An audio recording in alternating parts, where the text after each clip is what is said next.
أنا حابب مباراة ثأرية مع الكاميرون في نصف النهائي. هذا يفرض ان خروج المغرب من الكاميرون. طيب انا سالتك وانت يعني في وضعيه نرفزه ليش؟ العاطفه مش في محلها بصراحه. لا هو اختيارات. اتكلم عن الجزائر، مباراة قوية جدا لكن اتوقع حسمها بعد التمديد. هذه هي اختيار بعد التمديد للجزائر بعد التمديد. لكن انت نفس التوقعات تقريبا نفس التوقعات فيها عاطفه. عندي العاطفه تتدخل في شيء واحد. العقل يقول انه المغرب يحسم المباراه. طيب العاطفه وين؟ العاطفه تقول انا حابب مباراه ثأرية مع الكاميرون في نصف النهائي. انت حاب يعني العاطفه حابب اواجه الكاميرون. بس هذا يفرض ان خروج المغرب من الكاميرون. انا تكلمت بعاطفه، الواقع قلنا يقول انه المغرب. طيب ليش عاطفه؟ ليش ما اخترت الكاميرون وهي اختياراتك وقناعاتك ولا احد لا يعني تدخل فيها؟ شوف الموضوع واضح، الواقع يقول المغرب يحسمها حتى لو بركلات. لكن عاطفيا انت؟ عاطفيا انا حابب في فاتوره سابقه لاني عندي بس على حساب منتخب عربي. مش على حساب انا قلت لك العاطفه هي اللي تخليني يعني حاليا اتمنى اني اواجه الكاميرون ثأرا للطريقه القاسيه التي اقصينا بها من تأهل كاس العالم في افضل نسخه. يعني ما شاركناش في افضل نسخه لكاس العالم في قطر. نعم. ففرصه مواتيه، ما فيش فرصه افضل منها. هذا توقعك فرض علينا ان ناخذ راي فتحي وبدر. تفضل.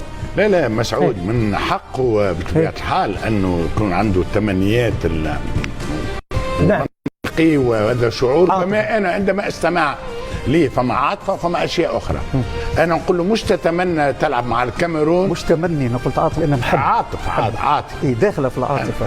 يعني تمني وكاني نقول انا نتمنى يخسر المغرب. لا وانا الواقع قلت هو واضح. الواقع لا مش ظهير ايمن، هذا بلاي ميكر. هذا غيرت شويه. غير لانه خرجتك وجه لوجه معناها مثل بيتكوفيتش يغير لك يلعب لك ربما انا شخصيا حلمي وانه ما لم يحدث في الكأس العربية نصف نهائي الجزائر المغرب. حلمي انه يكون نصف نهائي في الكان جزائر مغرب. يعني انا متأكد ان نكون من كونه فما فريق عربي في الدور النهائي. اذا نجم نقول انت ماذا بيا الكاميرون، ولكن في نفس الوقت في قراءتي عشان ماذا بيا نتحاشى المغرب لان الفريق. طيب هو راي بدر. والله تمنيته. لا استطيع ان اصادر تمنيته. هو يتمنى. طيب انا سالتك وانت يعني في وضعيه نرفزه ليش؟ لا ابدا. انت متنرفز ليش؟ انا سالتك في اخر الثواني. تفضل. قلت لك تخسر بهدف في اخر الثواني ويتبخر حلم المنتخب وجيل كامل. فصعب. بس العاطفه مش في محلها بصراحه. لا هو اختيارات يا صاحبي. محلها. بس انا عايز اقول له على حاجه. انت خسرت مباراه الكاميرون والجزائر، كانت مباراه مصيريه.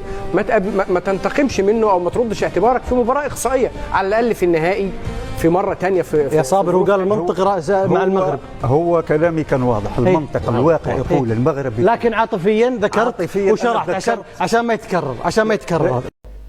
السلام عليكم. طبعا يا جماعة كل واحد من حقه يقول التوقعات اللي هي شايفها طبعا هتكون أقرب للتحقق، بغض النظر يعني عن موضوع الانتماء أو العروبة والكلام ده. احنا بنتكلم عن كرة قدم لا أكثر ولا أقل. انت بتشوف الفريق اللي قدم مستويات قوية، بتشوف من وجهة نظرك الفريق اللي هو أقرب للصعود وأقرب للفوز. أنا مش عايز الموضوع ده يودي لمنطقة حساسية ولا غضب بين الأشقاء. يعني دلوقتي هو مش لازم أنا أقول مثلا إن مصر هتفوز على كوت ديفوار أو المغرب لازم تفوز على الكاميرون. لا يا جماعة، دي كرة قدم ودي منافسة. الفريق الأفضل يفوز مفيش مشكلة. ممكن أنت تتمنى كمغربي إن المغرب تفوز أو كمصري إن مصر تفوز، مفيش مشكلة، حقك. لكن ما تحجرش على رأي أي شخص آخر لو قال رأي مخالف لرأيك، مفيش مشكلة. لأن في النهاية كل مباراة لها ظروفها. أنت بتقول إن فريقك أفضل، لكن ساعة المباراة بيكون في ظروف خاصة في توقيت المباراة، في أداء اللاعبين، في إدارة المدير الفني للمباراة. كل دي بتغير من نتيجة المباراة وقت المباراة.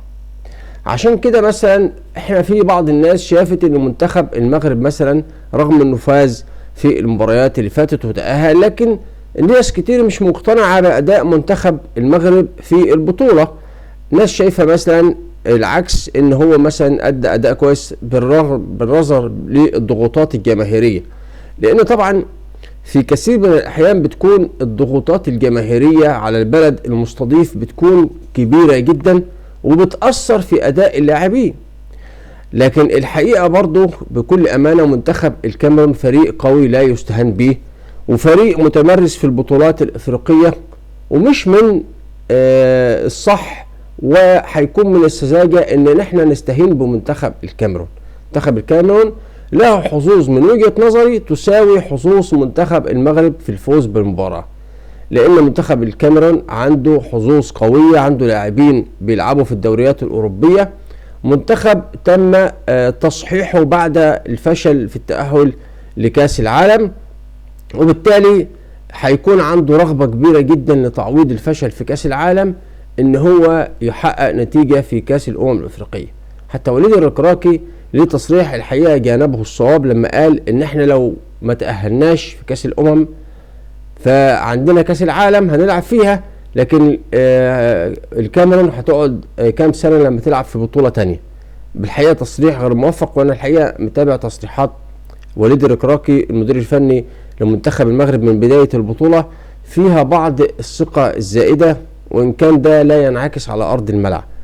طبعا اتمنى ان يكون في دقه شويه في التصريحات وعدم الاستهانه باي فريق يقابل المغرب. نفس الموضوع يا جماعه، احنا عندنا منتخب كوت ديفوار بيواجه مصر، عشان ما حدش يقول انت ما اتكلمتش عن مصر. لا يا جماعه، برضو منتخب مصر الاداء برضو مش مقنع في المباريات اللي لعبها في كاس الامم الافريقيه الى الان، وما يخليكش عندك احساس ان هو هيتخطى كوت ديفوار. بالعكس، معظم الناس خايفه من منتخب كوت ديفوار وحاسه ان منتخب كوت ديفوار ممكن يفوز، وشايفاه ان هو افضل فنيا.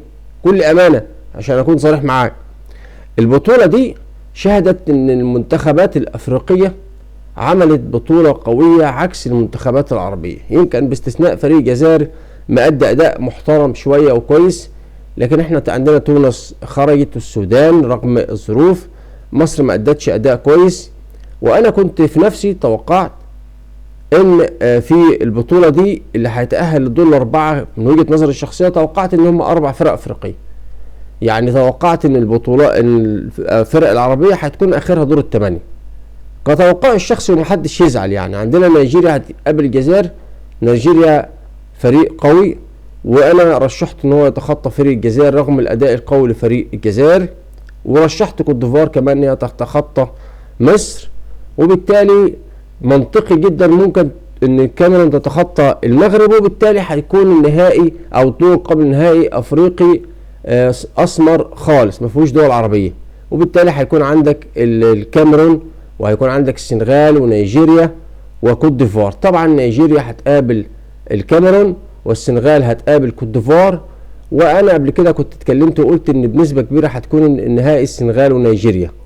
النهائي هيكون السنغال ونيجيريا، وده طبعا لا يعيب المنتخبات العربيه في شيء. يمكن الظروف ما اتتش البطوله ديت ان هم يحققوا البطوله، ووارد برضو ان الكاميرون ان المغرب ومصر يعملوا مفاجاه ويتاهلوا، ولكل حادث حديث.